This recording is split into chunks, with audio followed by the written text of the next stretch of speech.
Hey guys, what's up? Back with another video. This time we're going to do a review TNA against All Odds 2011. So let's get this underway, shall we? First off, we kicked off the show with what was supposed to be a triple threat match between Robbie E, Max Buck, and Jeremy Buck from the Generation Me.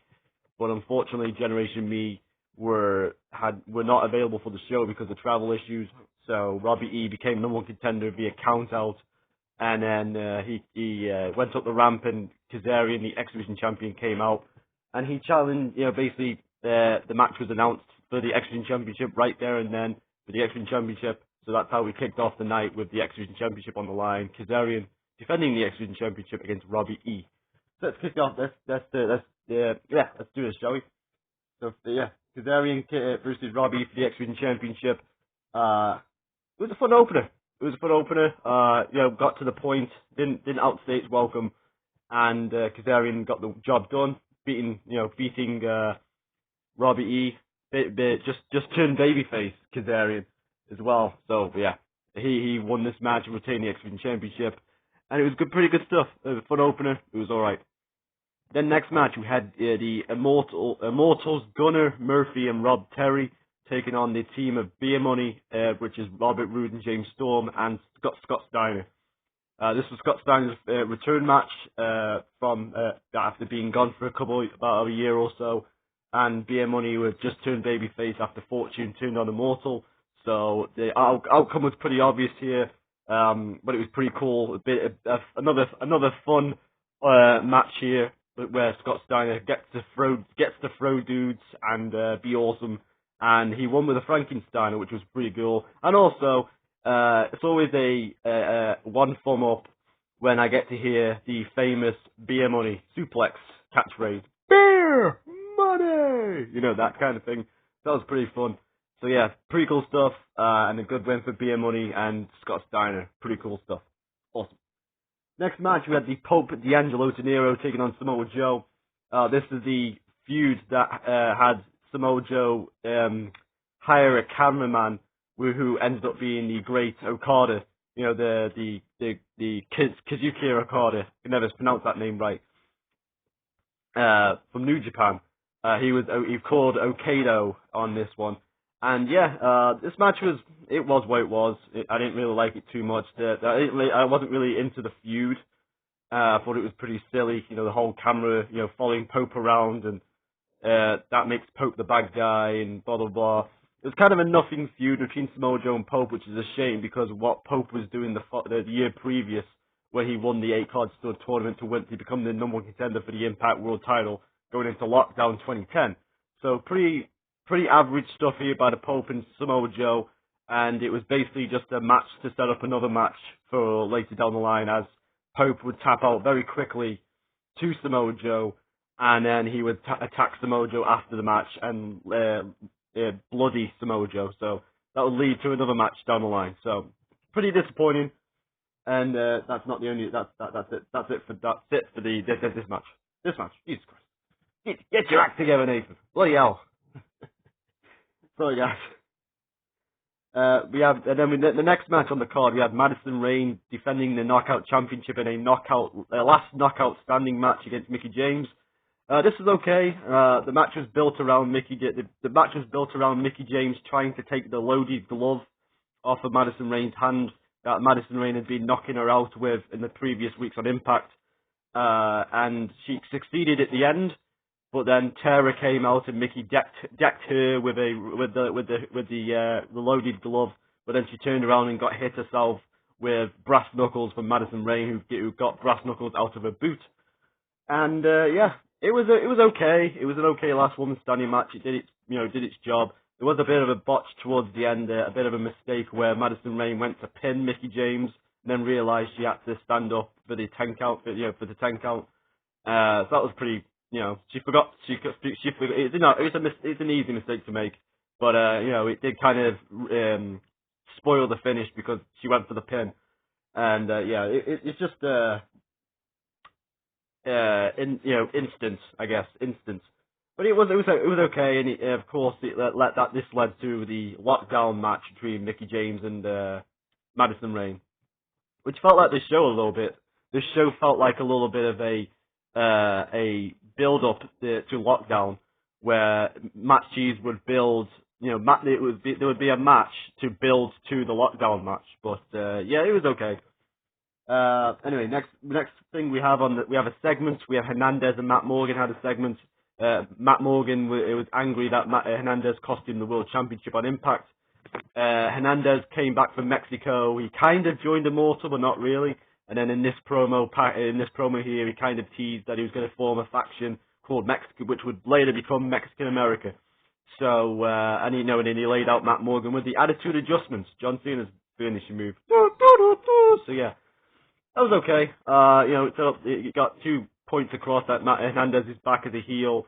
He's going to be feuding with Matt Morgan, and now, and he's going to form a group called Mexican America, which will later be called Mexican America. Next match, we had Matt Hardy versus Rob Van Dam. This match was okay. Another good match right here, but good back and forth contest. Rob Van Dam was trying to get to Jeff and Matt's brother Jeff at this point, and Matt was kind of like the roadblock in between Jeff and Rob Van Dam. Because Rob Van Dam wanted revenge on Jeff, what happened with Abyss and the whole 10-10-10 and turning his back on Rob Van Dam and winning the title after Van Dam had to vacate because of Abyss injuring him, and that was set up by Jeff. So RVD wanted revenge and all that gruesome stuff. So yeah, it was pretty fun.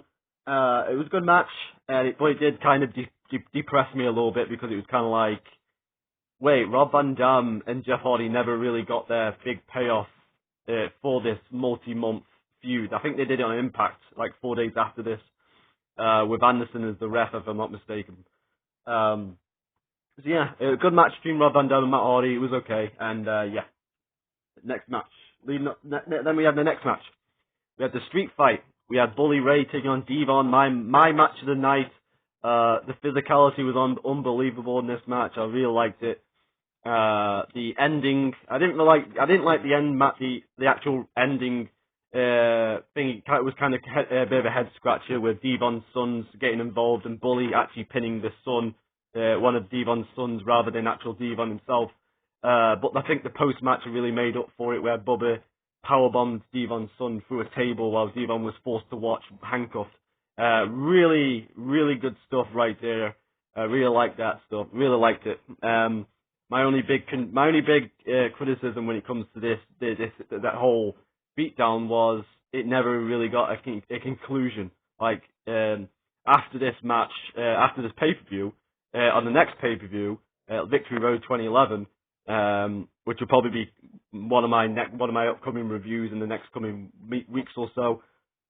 Bully Ray takes on Tommy Dreamer, and Devon helps Tommy Dreamer to win.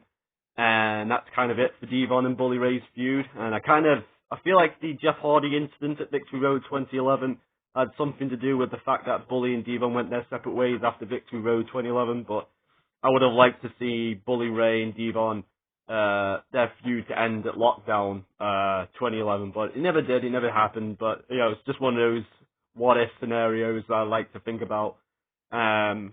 But yeah, it was a good angle. It's nothing that doesn't take away anything from the angle.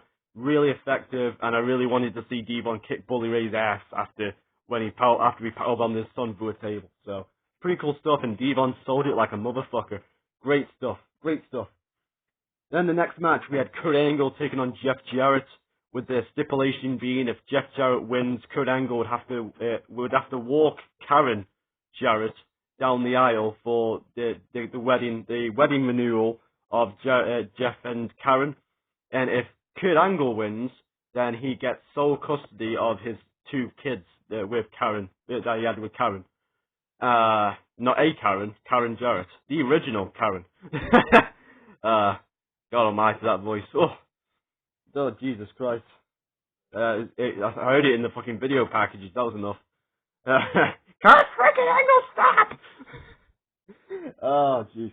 Anyway, this match was, they had it over-the-top shenanigans. It was, had an over-the-top stipulation, with the whole stipulations of the weddings and the custody solo thing. It was kind of insane, but, and that made the match kind of intriguing. But it was a Jeff Jarrett match after all, where basically there was a lot of interference. Karen kept getting involved. Steel chairs kept getting involved. Low blows. referee bumps, the typical Jeff Jarrett. I'm actually kind of surprised we didn't see a guitar brought out. I mean, I guess they're leaving. I guess it was a multi-month feud, so I guess they had to extend that guitar spot out for the next match. I guess. But yeah, it was a fun match while it lasted. I liked the wrestling portion of the match. I liked how bonkers the stipulation was. As much as I thought it was just crazy and nonsense, but it was a lot of bollocks. The stipulations were the over the top. I didn't really feel like the stipulations needed to be there. It could have been it was a personal feud enough with Jeff Jarrett and Kurt Angle, seeing what happened with Karen and all that stuff. So I don't really feel like it needed the stipulations, but yeah, it just made the match even more bonkers, I guess. But it was what it was. No real complaints. And then, of course, we had the main event. We had Jeff Hardy taking on Mr. Anderson in a ladder match for the TNA World Championship. Mr. Anderson going in as the champion, as the underdog in Jeff Hardy's specialty. And it was a pretty good match. I liked it. It was pretty good stuff.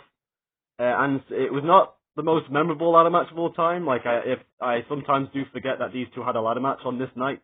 It felt like a throwaway ladder match just to get the title back on Jeff, but it was what it was. It was pretty good. He did some very physical stuff, and there was some moments where I was very worried about Anderson's safety, even though it's been 10 years since this event happened. But I was kind of worried about Anderson's safety because he was coming off a concussion, and he kept taking some very nasty bumps on his head on the ladder. So, yeah, he's crazy. He's an asshole. He's crazy. So, yeah, it was what it was. And of course, this is when Jeff was kind of the heel, and it's very weird seeing Jeff Hardy as the heel back then. But it was. I thought it was an okay run. I wish his real life situation didn't get in the way of the heel stuff. But it was just a bad time for Jeff at that point. But I guess we'll talk more about that when one day when we come to the Victory Road 2011 review.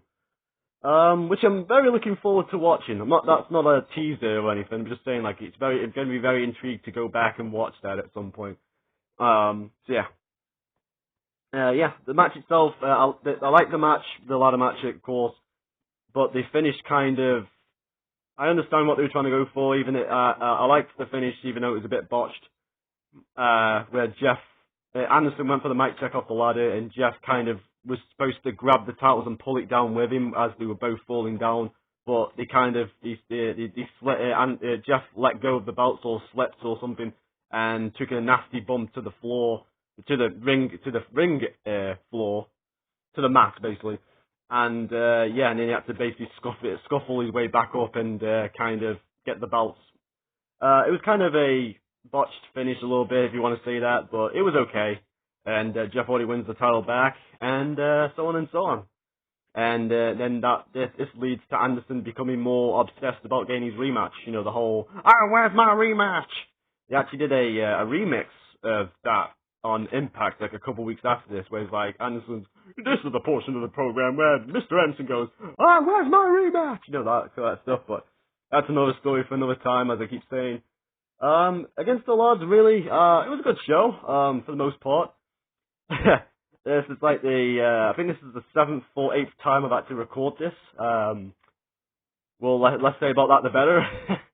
Kind of taken a little bit of my confidence away a little bit. I had to take a little break, before doing this video. I had to take about a 15-minute break just to get my breath back, just to calm down, make sure everything's right up in the head. And, it is what it is. It's just the confidence stuff, which I sometimes lack, sometimes. Anyway, that's going to be it now, guys. Oh yeah, by the way, there's the disc. It's been staring you in the face the entire time. Say hello to Jeff Hardy. Hello, Jeff. I'm going to give this pay-per-view a 7 out of 10. There was some good stuff on this show, and some really baffling stuff booking-wise. And, it was what it was. It was a good pay-per-view. I thought it was alright. 7 out of 10. And there you go. Hope you enjoyed the video, guys. Let me know in the comments. Like, subscribe, comment, and leave your comment below. Tell me what you think of the show, and tell me what you think. Tell me how much I suck. That'll make my confidence better. Only kidding, guys. I hope you enjoyed the video, guys, and I'll see you again next time. And I'm out.